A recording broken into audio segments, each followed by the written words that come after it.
Hello, my name is Joanna Tancho and I am a board-certified music therapist. In today's video, I'll be continuing a series that looks at self-exploration practices through music. Now, in the first video, I explained a little bit about what self-exploration is and how it benefits us.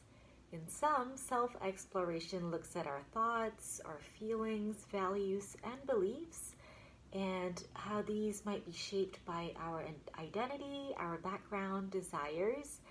And altogether, when we look at ourselves, it can be a very powerful tool to get to know ourselves better. And in this way, we can also grow and improve on ourselves. Now, as part of self-exploration through music, you can use music in a variety of ways. In the first video, I talked about using pre-recorded music, so music that you could find from other artists. You can find this online.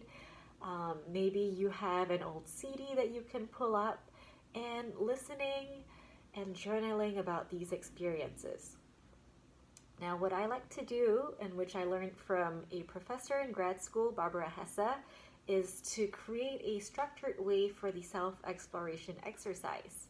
So first, I write a date of when I'm doing the practice, and then I do the practice, and then while I do it, I record the experience.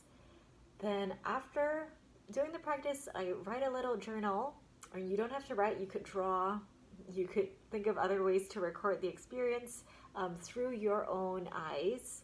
And then afterwards, we listen to that recorded experience and then journal again about all of these steps. So you don't have to follow all the steps, but this is what I enjoy doing.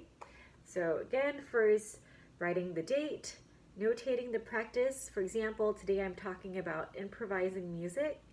And then I do the practice, record the experience, and right afterwards, I write my own journal, and you can draw. Again, you don't have to write. And then I listen to all of what I did earlier, and then I make another journal. So that's 5 steps. And really, with that first step on the practice you do, you can come up with your own self-exploration practices. But today, I'll be talking about using improvised music. Now, with music, you may or may not be someone who learned an instrument or who plays an instrument, but we all have our voices. So if you don't want to use something like the piano, the harp, guitar, maybe a wind instrument, you can use your voice. You don't have to make it melodic. You could do things like you could make vowel sounds, If you're really frustrated, you could grunt, grr. And really, there's so much that we can do with coming out with our own music and sounds. If you have little instruments like kazoos, you could also use them.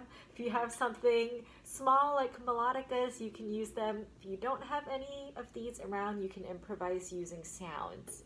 So the sound of knocking, the sound of clapping, the sound of walking and stomping. You could use things around you, like what does it sound if I ruffle some plastic?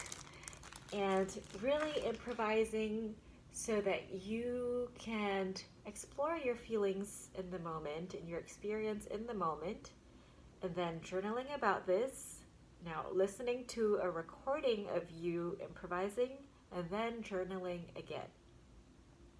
I think it's a wonderful practice. I've learned a lot about myself through improvising my feelings and experiences in the moment, and I encourage you to try this with me. So thank you for joining me, and please look out for the next video.